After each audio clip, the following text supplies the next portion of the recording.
Welcome, everybody, to another GROWL Virtual Connex show. This is a virtual panel discussion where each week we bring together a group of experts and we have a discussion. This week, I'm really excited to be talking about something that's really close to my heart, which is really entrepreneur, business leader, startup mental health. And as a founder of a business, it's something I've dealt with over the years. And it's one of those things that you just don't know you need help until it's kind of too late. So we spent a lot of time writing about this, talking about this. And today I wanted to bring together people who are really passionate about this with us. And I'll let them each kind of talk about themselves, but I got Kim Woodworth, who's been a great co-host with me throughout this. Again, thank you, Kim, for being on. She's heads up the Economic Development Council of Colorado. John Marishin of Business Incubator. And of course, Taylor, thank you for being on with Startup Colorado out of beautiful Durango. Got to think where you're at. So I'll just let you go quickly through, and then I'm going to launch into having John kind of talk through. We have a lot of topics and links that I know he's going to share, but go ahead, Kim, and let's go Kim, Taylor, then John for a quick introduction. Hi, everybody. My name is Kim Woodworth. I am the Operations Director for the Economic Development Council of Colorado.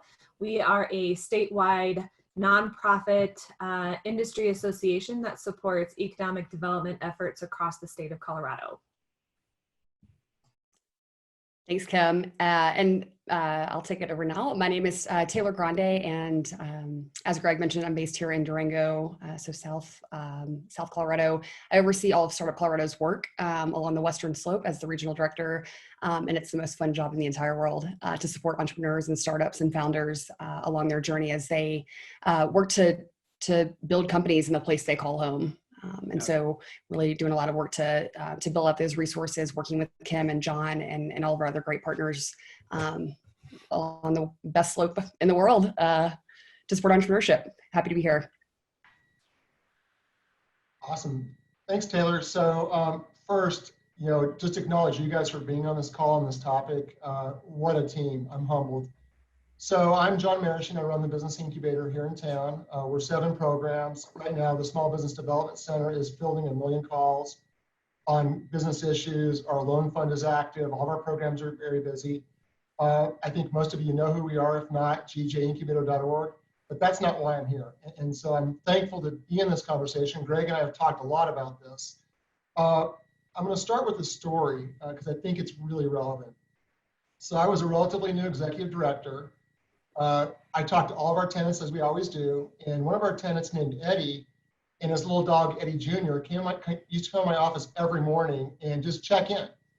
And Eddie came to my office on a Wednesday morning and just talked about his business a little bit and checked in, went down to the south part of our campus and shot himself in the head. And that was the start of my journey around mental health and entrepreneurship, which is not something that was on my radar. I reached out to Brad Feld. We had a lot of conversations.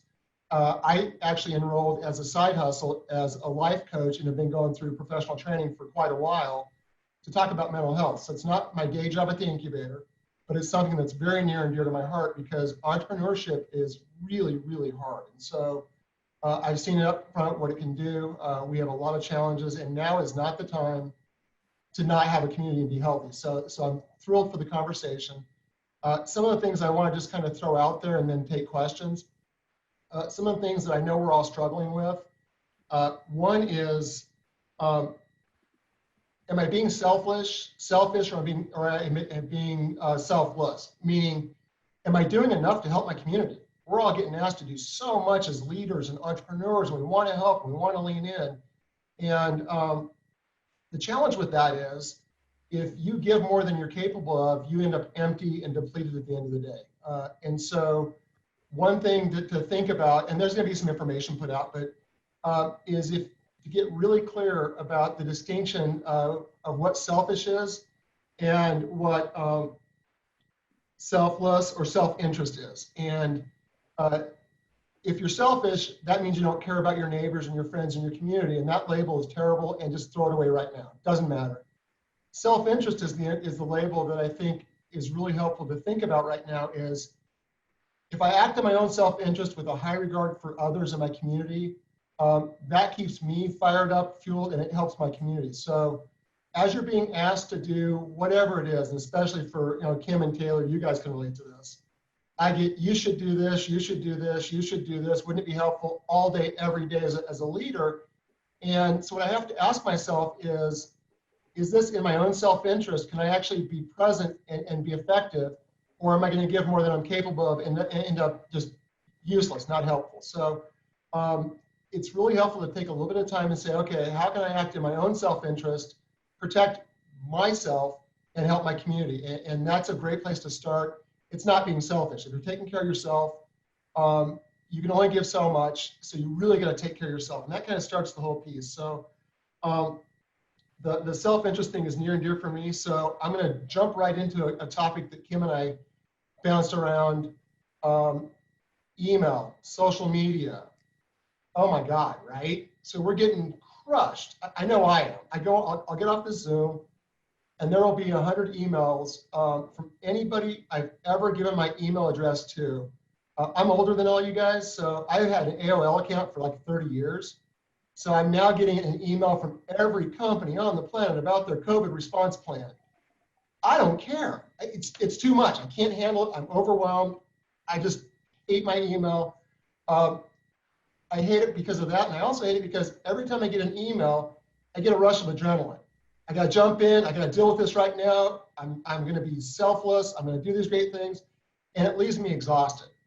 And so a couple of ideas that I'm using, and I got this from Rebecca Weitzel as far as the structural piece, is I go through and I think about what are the big things I have to accomplish today and the little things.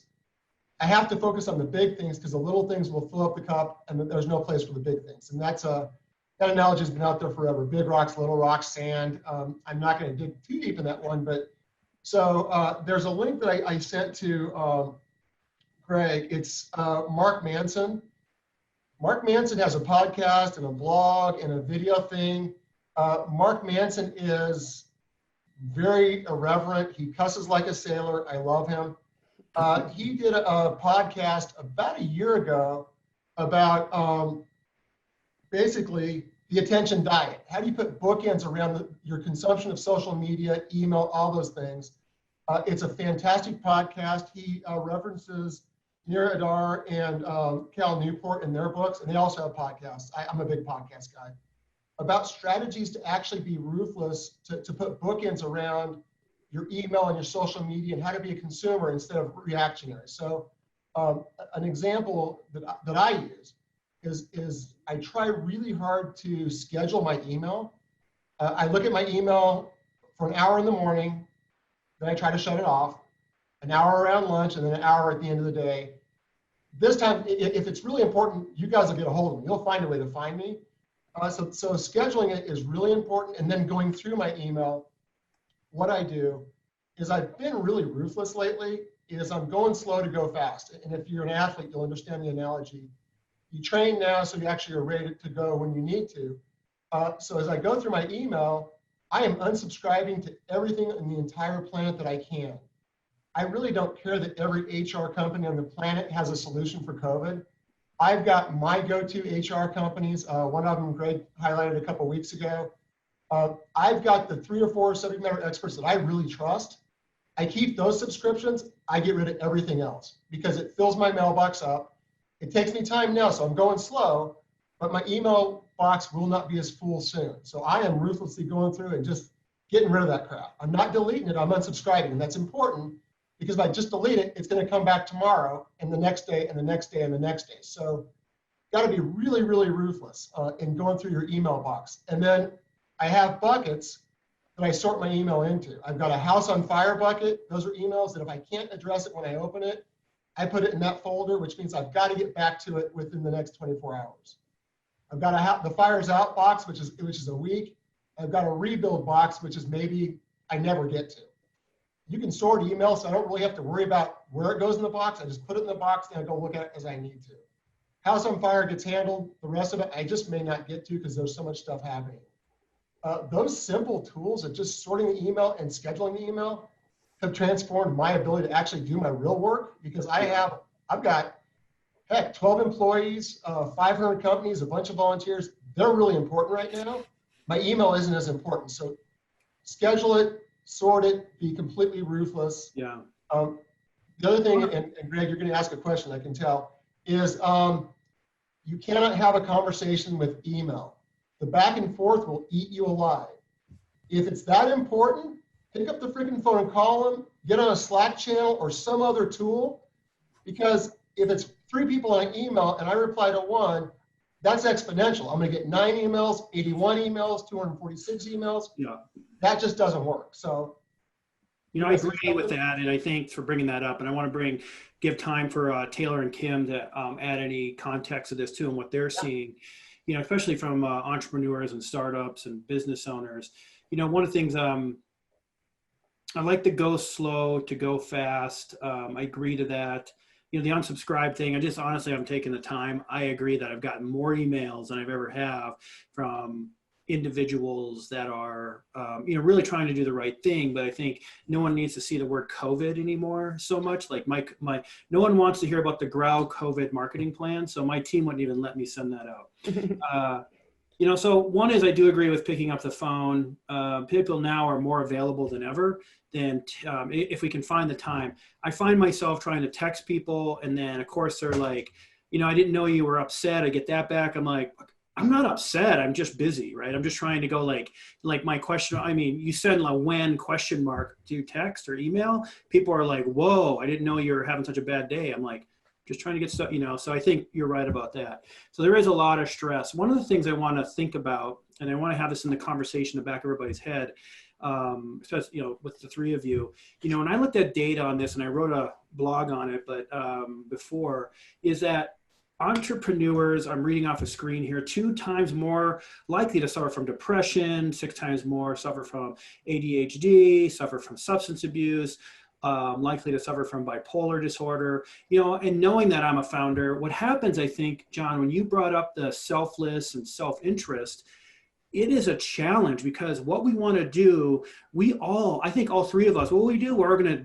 the world's falling apart around us, even our business, we're going to dive in and try to help others, right? Well, what happens is I feel my own foundation crumbling, right? So, you have to go back to some foundations, whether that's journaling or meditation or whatever works for you. Go for a run, a walk. And I quickly find during this, because it is turning into a 7 a.m. to 7 p.m. kind of routine, because nobody's on vacation, nobody's traveling, everybody's available, and everybody wants to get stuff done, that I see this rising up in me personally, which is if you have any sense of a little bit of depression or anxiety in you, this is a sense that really starts to boil up. And so these are these things we really have to, and then so you go and help other people, but you don't help yourself. So with that, I think I just want to put that kind of in the back of our heads as conversation pieces. And Taylor, what are you seeing with all these? I mean, there's so much need out there, but with founders and people really scared. So how are you seeing people helping, or, just what are your thoughts? Yeah, I mean, this is a super important topic. It feels like it is on a roller coaster. We talk about it a lot, and then it goes back down into the weeds, and then we get back up and we talk about it again, and then it gets hidden back under the rug. And I think that continuous cycle is natural, and it's normal. Because we always get busy, each and every one of us, regardless of what we're doing in the world and how we're contributing. I think there's 2 larger conversations that need to be had. One is tips and tricks, and here's tangible things that you as an entrepreneur and a founder can do to help your mental health. And then second, this larger conversation around, our West Slope business community and the startup community, the folks that are supporting and putting our hands and arms around entrepreneurs and founders, how as we as a community can stand up and really make sure that we're putting tangible things in place and keeping that conversation top of mind instead of straying away from it. So I can go into some of the things that I've seen. I've been in the startup world for what a while are you now. Maybe just an example of something that, one, there's so many tips and tricks. We're not here to talk about, hey, let's do a breathing exercise, everybody. I don't think you can find that online if that's the minute I mean, sometimes if someone tells me, "Hey, Greg, just breathe," I think that makes me want to rip my head off and throw it at them. So Yeah. I'm not really, but so I said, like, That's like telling somebody that like deals with anger management to calm down. Yeah, yeah. Not gonna work. Like, yeah. hey, Taylor, take a breath, and you're like, okay. Yeah, cool. Yeah. Yeah. But maybe between you and Kim, what you're seeing out there, then I'll let John come back onto it because I know we have some great links here. But what are you guys seeing in the community, and things that what's out there or what's happening? And I know Startup Colorado is working on some pieces too. So we just have to think this bigger picture that it's okay not to be okay, and that there is help out there. And I think the bigger picture is, reach out for help and talk to somebody versus be like me, which I just like to burrow in, right, and not reach out to anybody. So I think what you're saying, there is a support network out there that's starting. Yeah. And I would just give a quick example and then pass it to Kim. Before joining the Startup Colorado team, my husband and I were on the Front Range in Denver for 7 years. And I oversaw global operations and partnerships for a group called the Global Accelerator Network. And so this was a membership-based organization that had over 120 independently operated and owned accelerator programs around the world that were part of this network. And one of the things I was most proud of, and when I spoke about the network, one of the key benefits of being part of that was back in 2017, we had 2 founders that went through GAN accelerator programs that committed suicide in 1 year. And it rocked our community and our family. They're 85% of the business or the startups that go through a GAN accelerator are still in business today. And that can happen with just zero stress and anxiety and mental health issues that come with that. And so we created what we called a founder wellness pact. And basically all this accelerator managing directors and program managers that ran those programs, signed up on a list and said, we're going to do X, Y, and Z for our founders and really keep this top of mind for our cohorts.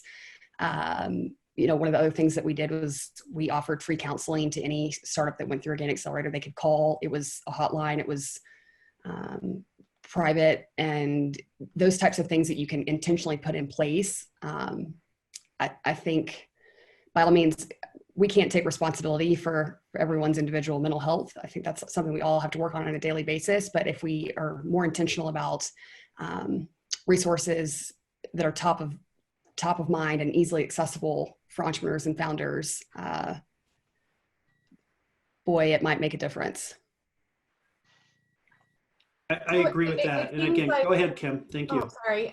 It seems like, and John, you could probably answer this, but as an entrepreneur, as leaders in our communities, and as we're looking at something that is unprecedented and we can't control what's going on, I feel like that the control is what is at the heart of what the issue is that we can't control what's going on.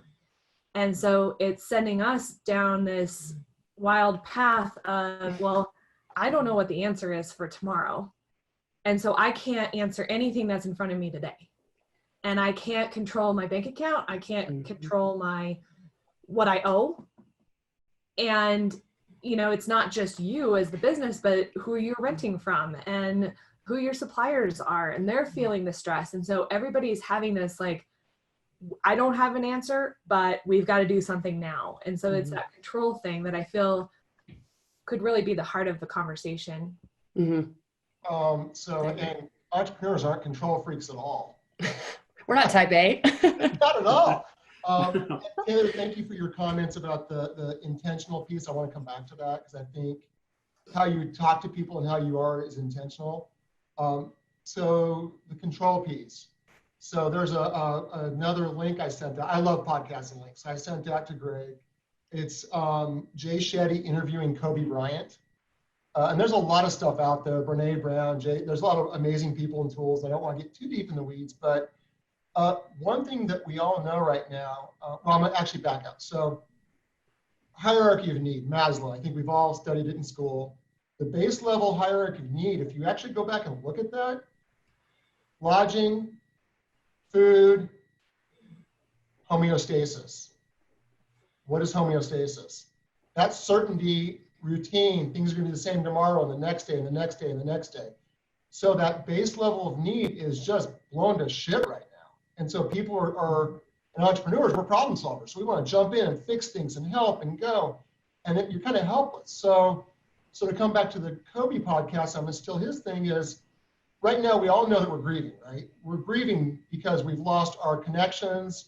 One of the reasons I say pick up the phone is that voice on the other end is really powerful. But we've lost our connections, we've lost our control, we've lost maybe the future, we may not have money.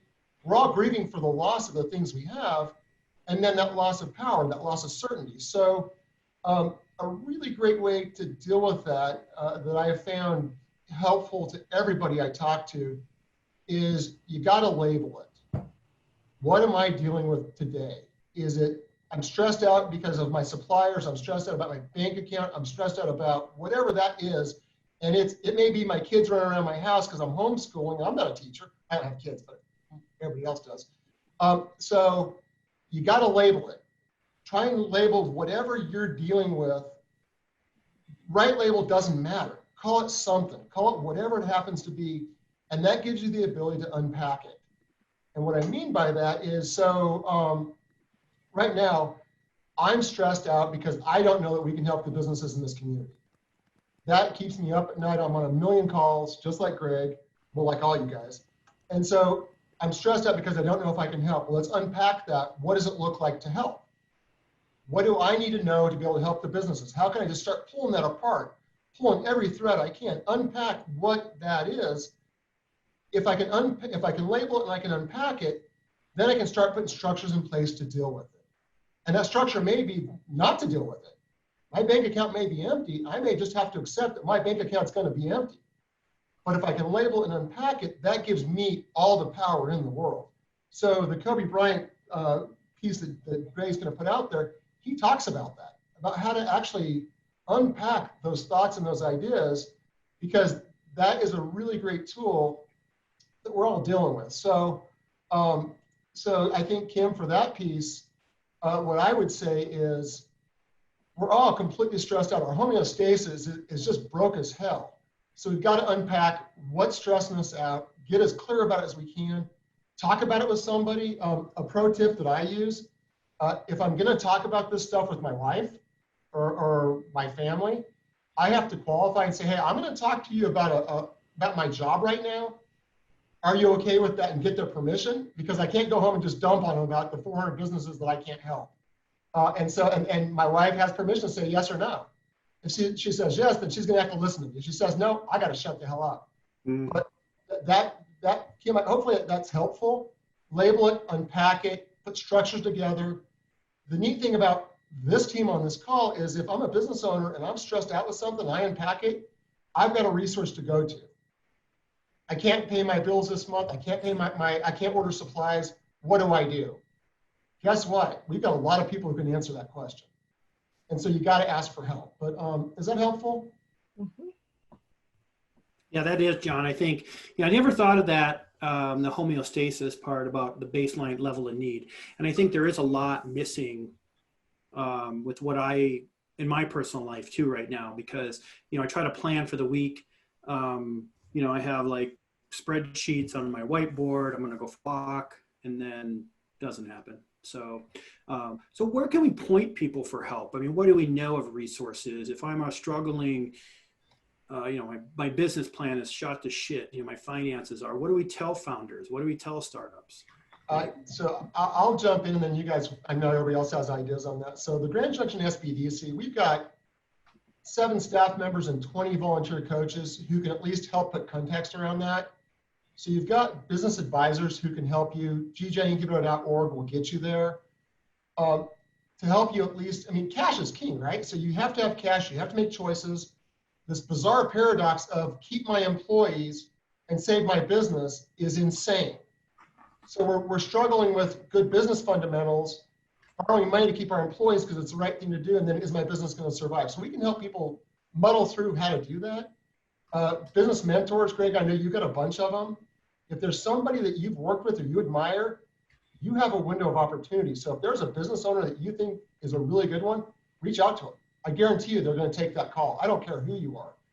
They're going to take that call because they want to give back. The other one is your CPA and your financial advisor. I know, Greg, you've had some on here. they are more important now. And they say, hey, I've got this business problem. How do I deal with it? You've got that center of influence, which you should have as an entrepreneur, and use it now. I mean, the incubator is a huge resource. GROWL, Greg, you can point people in the right direction. Taylor, you can. Kim, you can. But the one thing that you cannot do is ignore it. You've got to reach out to somebody. Looking good, looking bad, just doesn't matter right now. Call somebody for help. We're all on the same level playing field now. Everyone. No matter what size business, no matter if you're an entrepreneur, you're a 1099 to a business who has 500 employees, everybody is at the same place looking and adjusting and pivoting all at the same time. And so we're all trying to find what those answers are. And if we can work together and band together, I actually see that there's power in banding together and talking about these issues. And what did you find as a solution versus, you know, this being a solution, and more information will come out of those groups. The one thing that I would caution you though, and back to my original kickoff point, is that ruthless culling to curate the stuff you want in your life. Social media is a big part of that. For God's sakes, don't go to the internet for answers. Don't go to Facebook, because you're going to get all the answers and all the speculation and all the innuendo. Everybody's an expert right now because they're watching TV. So go to the resources that are tried and true and you trust. Go to your banker. Go to somebody that you respect and trust. Go to them and say, hey, I need help. Go to the sources you know. That's a really, because we're seeing a lot of damage from people who are going to the internet or listening to their friends and making bad decisions. And then they show up in our office and it's really hard to put Humpty Dumpty back together when you've made a bad decision with terrible information. I agree with that. I think I reach out to people all the time asking, how are you doing? For me, it's not so much just having that discussion, picking up the phone, going, hey, what's going on? Or, you know, and we end up talking about really as a guy, we're talking now, I'm talking to people about like, hey, how's your workout going? Yeah, your hair looks really messed up, John. Are we going to get a hair? Are you getting excited about getting a haircut? Yeah, Libby talks about that. She's like, I think more guys are talking about their hair than women are right now. I don't know. We just don't know what to talk about. So, but we're checking in on each other. And I think that's one thing I ask is like, I'm checking in. I know my accountant, my bookkeeper, they've helped me out so much, but I'm also checking in on them because they're stressed out. Right. And I think it's just a little bit of that. I can't help them. I can't go over there and do taxes and things like that. But there's a little bit of that foundation of just checking up on each other. And maybe I'm going to have some things, COVID moments after this, that we'll look back and go, you know, we stepped a little bit away from doing things a certain way, and we're a little more open to have conversations than we've ever have been. And I think that's, you know, something, I think that's a positive coming out of this.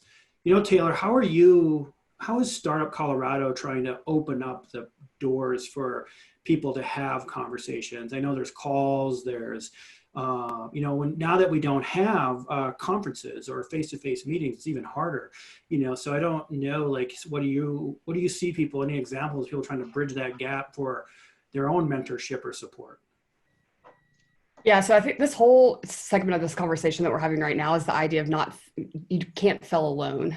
You know, we talk about failing fast and proving out your model and pivoting, and that's all great and that should happen, but don't take that journey of failing and pivoting on your own.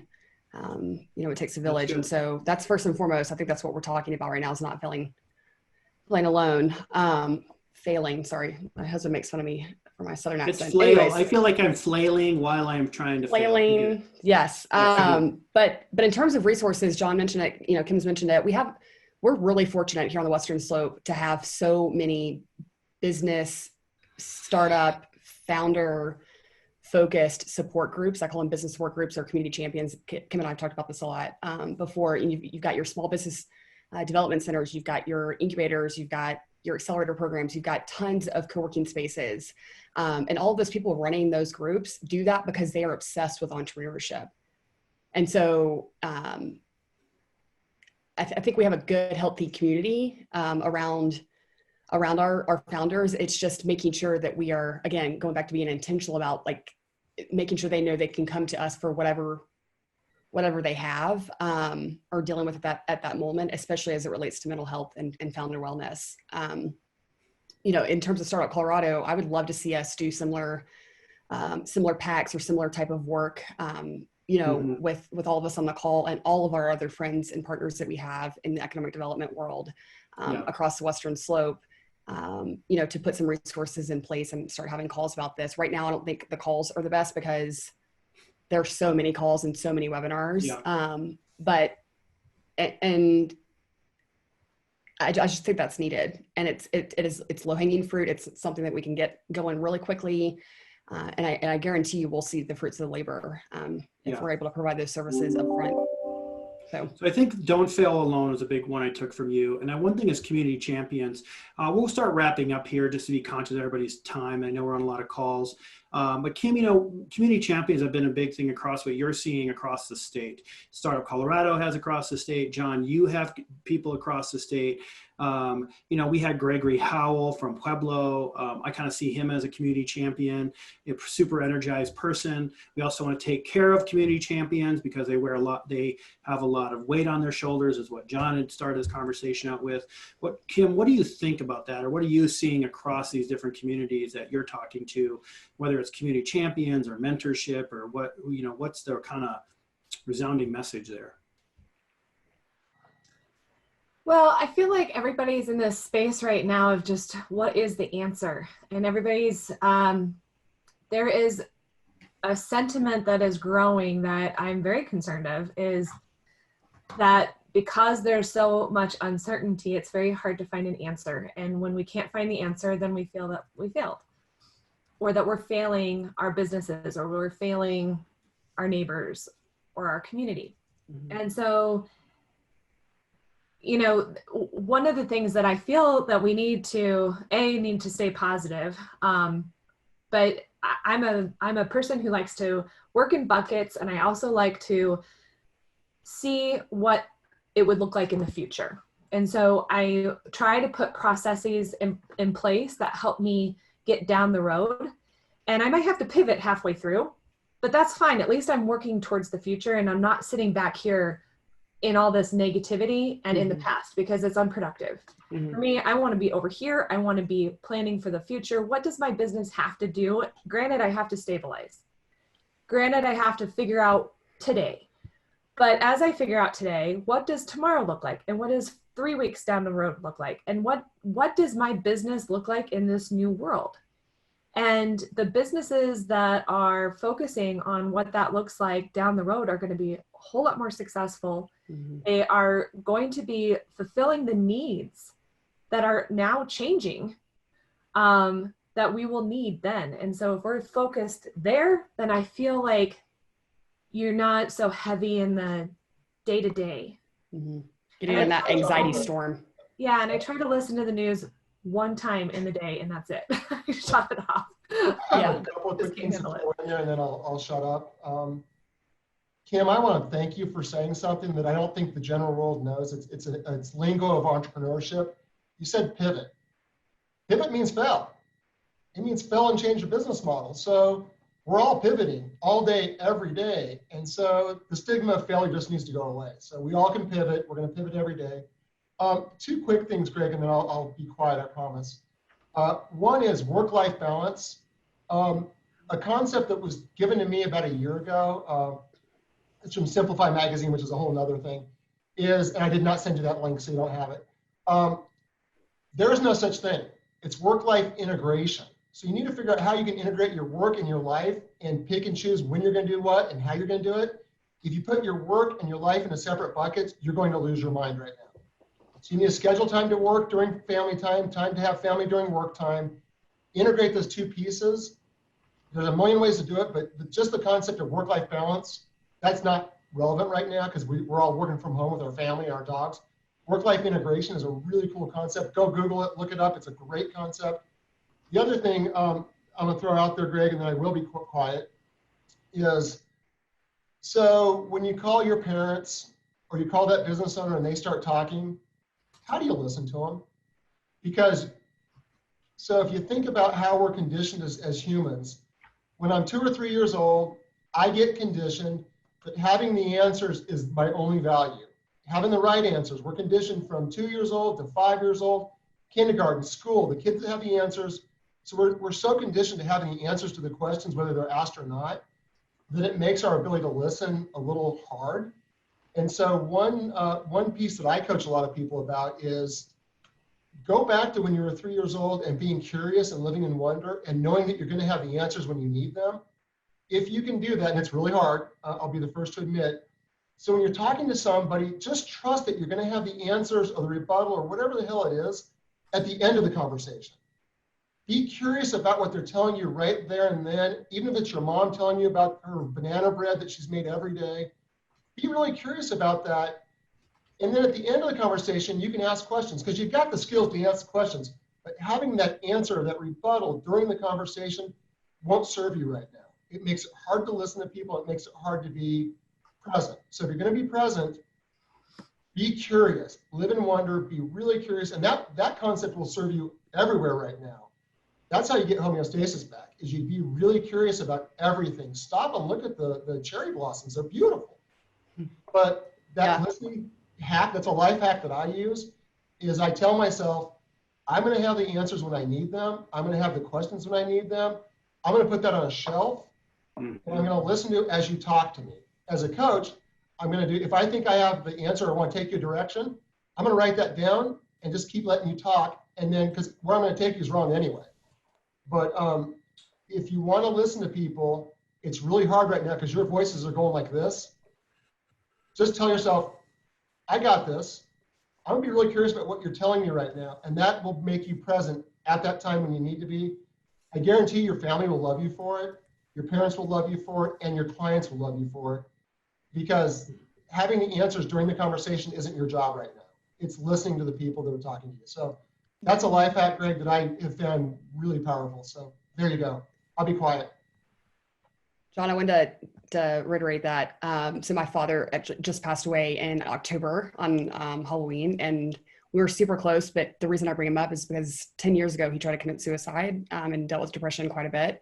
And he was a city councilman. He ran the respiratory therapy department for the largest hospital in Alabama. He was on the Lions Club. He was on the water. I mean, this guy was like community champion to the T and loved his kids. But what he told me was that, Taylor, you always told me this, you have 2 ears and 1 mouth. I think that's good to keep in mind. Gene Sanders would have wanted us to pass that along. It's exactly what John's saying. And I am so sorry for your loss. He's with us. I was going to be quiet. I guess I'm not. Greg, he's with us. Depression and anxiety in high achievers. I will guarantee you that everybody who's a high achiever has a skeleton in their closet. We're all a big hot mess. We're a Pandora's box, whatever the language is. The higher the achiever, the bigger the fall, the bigger the depression. And so all of our business leaders right now, they're in trouble. They're stressed out. They don't think they can look bad. You're a father. We don't think we've got permission to be that person. And so, yeah, that level of depression and entrepreneurship is deep, deep, deep. And so, yeah, we got to give ourselves permission to be okay with that. I think Greg's frozen. I think he is. Just a minute. Just a comment. So we do have a comment from Audra. Yep. Everyone is doing what they can do on a day-to-day basis, including you. Do your best to bask in your accomplishments to date. Know that you cannot control everything and that may be part of the lesson. Have some faith that even though this will be okay, above all else, stay positive. Thanks for your time today. Fantastic. Agreed. That was great. Yeah, you never could control everything. That's the irony. You just see it now. Thank you. That's fantastic. We got to celebrate the little wins. They're out there. Hey everybody, I had a little lockup there. I don't know, we must be running some big servers here at the home office, so I had you on another one. So I want to thank everybody for being on this call. We have a lot of great information, and I think there's such a huge need. We'll be putting out some content. We get a lot more people listening and watching this after the fact. But we do offer it up live for people that could make it. You know, I asked some questions as we went through that I saw popping up. So I appreciate that. You know, we do have, you know, don't worry, have about your self-interest, take care of yourself first, I think, and do not fail. Don't try to fail alone. So we learned a lot through this. I'll be writing up a recap on it. I do appreciate everybody's time. Anybody else have any last closing comments that they want to share before we sign off? One thing I would throw out is, you know, through desperation breeds ingenuity. We are in such an exciting time. I'm seeing community like I've never seen. I'm seeing innovations like I've never seen. We're busy. We're helping people start businesses today. And it's not all doom and gloom. It's really, really an exciting time. We just need to remind ourselves that you got to go through the shit to get to the end of this thing. And right now we're deep. Yeah, and I think our moral compasses are definitely changing rapidly, and that we are rediscovering our families and rediscovering downtime. And something my mother has always told me, she could always tell when it was starting to brew up to my head that I was about to blow. Get away, take a walk. When you start to feel like your heart's starting to really pound and you can't breathe and you can't think anymore any harder, and it happens to me every day every Friday at 4:30, I just shut it off because I can't think anymore. But honestly, just walk, take a walk, get out, get some fresh air. It will do everyone so much good. And it's okay to shut it off for a day. You know, if you just can't keep going, you're going to be better off tomorrow if you just shut it off today. One other thing, I'm sorry, Taylor, I know you got more. We all bantered about at the start of this we're all drinking a lot. Now is a fantastic time to form habits. It really is. You can form habits in a way you never could before. I'm going to go for a walk in the middle of the day. I'm going to do this and this and this. But we're also using alcohol, me personally, as a coping mechanism and a numbing mechanism and how to deal with it. Well, it takes 10 days to make a habit. So be really, really present to the habits you're making right now. Because if you're drinking a lot or you're self-destructing a lot or doing things that you wouldn't normally do, you're building habits. So be really, really aware of that. Doesn't mean you shouldn't do it. Just be really aware of it because it's a thing. Yeah. Taylor. Yeah, the last thing I was just going to say is it's beautiful springtime. We live in a beautiful place. The Western Slope is I think, in all of our opinions, the best place to live in Colorado and in the country, in my opinion. And yes, we can't get out of our houses, and yes, we can't go travel to all of these places, but that will happen, and we will reopen one day. And for now, control what you can control. Go outside, get fresh air, like Kim was mentioning. You know, my husband and I have chicks and ducks, and that brings me joy every morning to go collect those eggs and find something that brings you joy. And if anyone needs access to resources, whether that's mental health or not, or it could be anything business related as well, or counseling or connections to anything, you know, you can email me or Kim or John or Greg. There's a lot of friends out there that are rooting you on and cheering you on the sidelines, and just know that those sidelines are there, and we're not going anywhere. Okay. Yeah, I agree. There's a lot of help out there. We're going to have it up on our GROWL agency.com/Connex page.